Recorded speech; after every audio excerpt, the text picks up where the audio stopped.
Le film commence avec une femme sorcière en train d'accoucher. Cette sorcière possède un grand pouvoir, entourée d'un groupe de sorciers qui veillent à la protéger jusqu'à ce qu'elle donne naissance en sécurité. Malheureusement, elle ne survit pas à l'accouchement et décède. Cependant, son fils voit le jour, en bonne santé.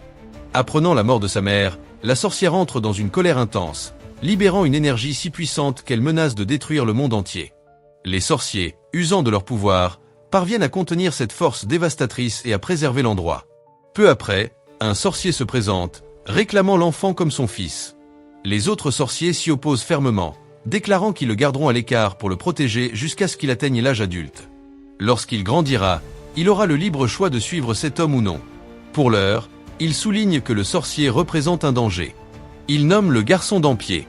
30 ans plus tard, après ces événements, nous découvrons des soldats, dont Mortazaka, marchant dans un village. Ils ont reçu un message signalant la mort de nombreuses personnes puissantes dans ce lieu, sans que l'auteur des crimes soit identifié. En progressant au cœur du village, ils constatent la présence de nombreux cadavres. Leur mission consiste à découvrir le responsable et à l'arrêter.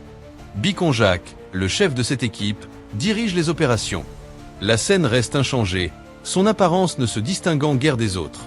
En examinant les corps, il remarque un détail troublant. Tous sont vidés de leur sang, comme si un suceur de sang en était la cause. Les soldats poursuivent leur exploration dans le centre de la ville, pénétrant également dans les bâtiments, où ils trouvent encore plus de corps. La scène, saisissante, laisse une impression marquante. Soudain, un villageois furieux apparaît, visiblement terrifié par les événements. L'un des soldats, sans hésiter, lui tire dessus et le tue sur le champ. Cette action provoque la colère de Biconjac, qui reproche aux soldats d'avoir agi sans ordre. Les soldats rassemblent alors les corps pour les incinérer, nettoyant complètement l'endroit. La narration nous conduit ensuite à Dambayar, le garçon né au début du film. Il se réveille, troublé par un cauchemar récurrent qui l'empêche de dormir. Son ami Yuri, remarquant son état, lui demande « Encore le même rêve ?» Dambayar acquiesce.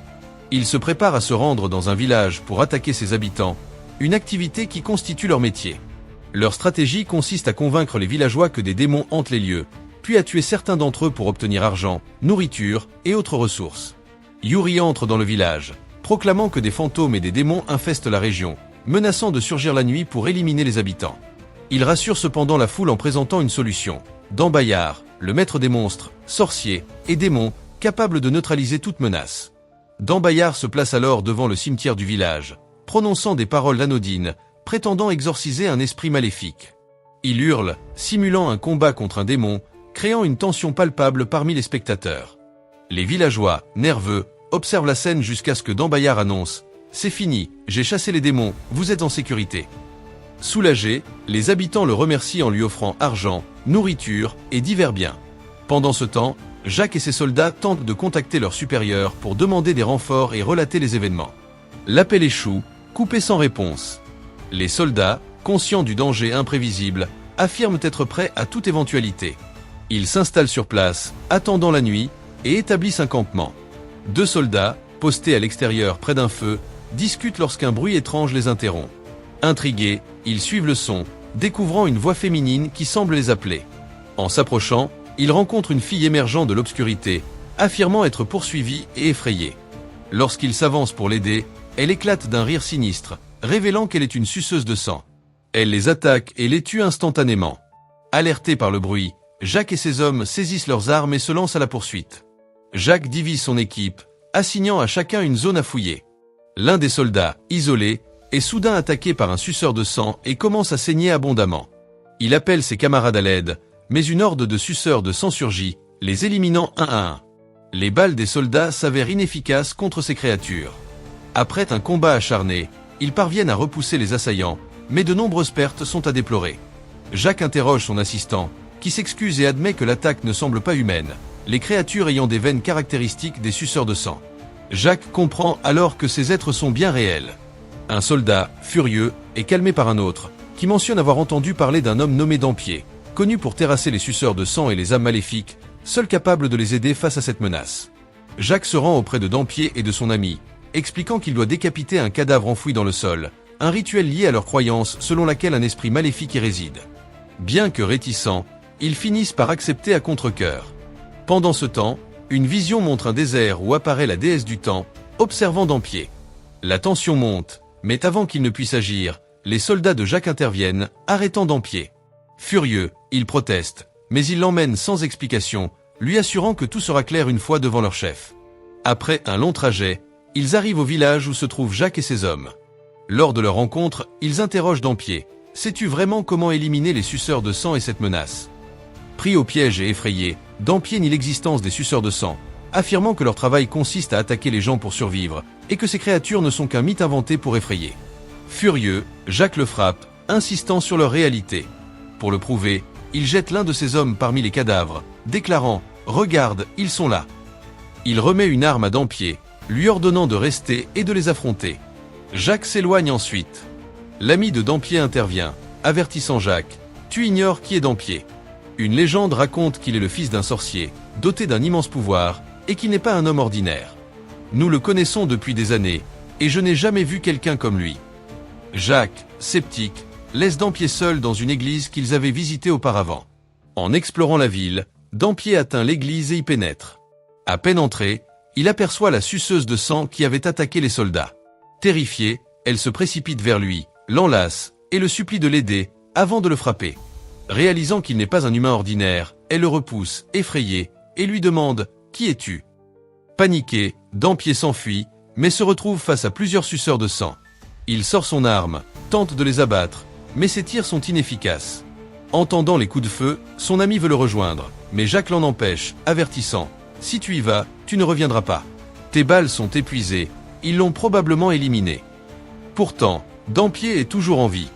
Lorsqu'un suceur de sang s'approche, il le touche, et la créature s'embrase, mourant instantanément. Il déclare alors que cette fille ne peut être humaine, confirmant une prophétie. Un autre suceur de sang tente de l'attaquer, mais subit le même sort. Quiconque entre en contact avec Dampierre périt immédiatement, consumé par son pouvoir inconnu. Une horde plus importante de suceurs de sang attaque le campement de Jacques, submergé avec ses hommes. Il tente de les repousser avec du feu, sans succès. Dampierre, réalisant qu'il est différent, saisit un suceur de sang par le cou, le réduisant en cendres.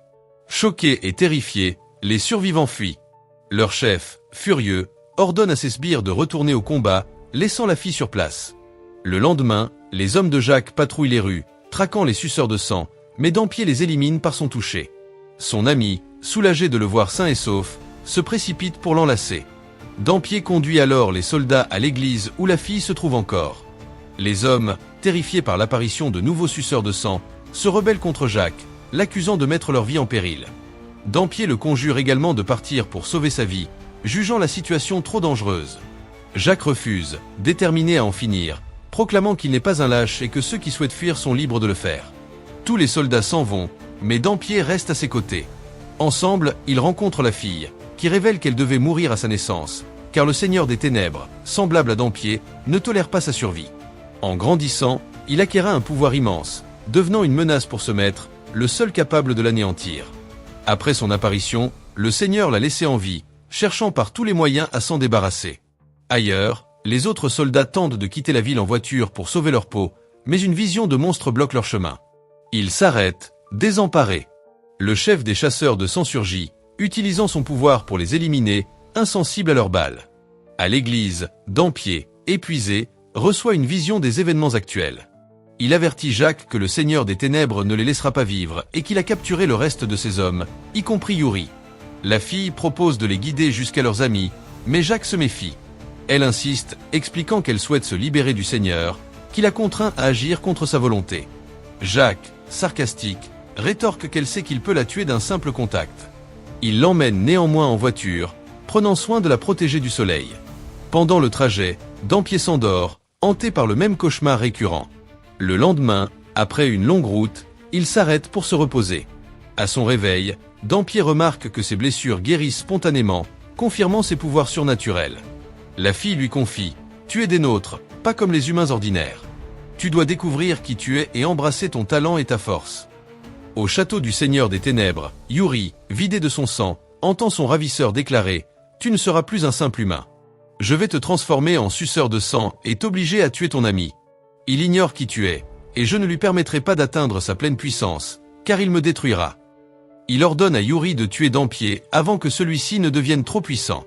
Jacques, de son côté, demande à Dampier s'il est prudent de s'aventurer seul dans le monde des suceurs de sang. Dampier répond « Ne t'inquiète pas, j'ai un plan ». Il s'empare de Moïse, se blesse volontairement et imprègne ses balles de son sang, le seul capable de tuer ces créatures, leur offrant une chance de combattre. La fille réclame une arme pour se joindre à eux, mais Jacques reste méfiant. Elle le saisit, menaçant « Si tu veux me tuer, fais-le maintenant ». Refusant de mourir, elle avertit Dampier qu'elle partira s'il ne coopère pas. Jacques lui remet le sang de Moïse. Ils poursuivent leur chemin vers le château des suceurs de sang. Une explosion retentit soudain, et le Seigneur leur annonce qu'il les attend, conscient de leur arrivée. Ils pénètrent dans le château, mais les soldats de Jacques, transformés en suceurs de sang, les attaquent. Dampier riposte avec ses balles imprégnées, éliminant les ennemis. Les combats s'intensifient. Un suceur de sang s'en prend à Dampier, mais il le neutralise d'un toucher.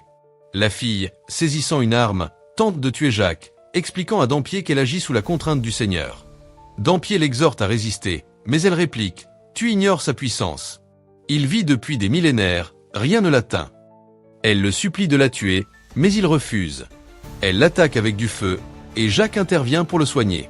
Au centre de la mêlée, la fille est encerclée par des suceurs de sang, mais Dampier les anéantit avec son sang. Le Seigneur des Ténèbres, furieux, l'accuse de trahison. « Comment oses-tu me défier? Crois-tu pouvoir me vaincre ?»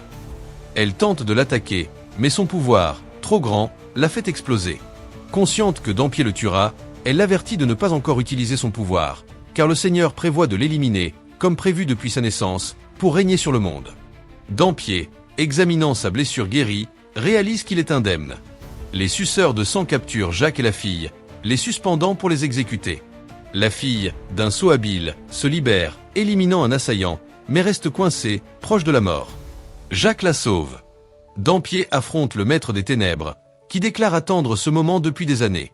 Dampier tire ses balles de sang, mais le maître, usant de son pouvoir, s'envole, proclamant « Tu n'es pas à ma hauteur. Aucun roi, chef ou armée ne peut me vaincre. Crois-tu y parvenir? Tu devais mourir à ta naissance, mais les sorciers m'ont défié. Aujourd'hui, tout s'achève. » Il frappe Dampier sans relâche, le laissant impuissant.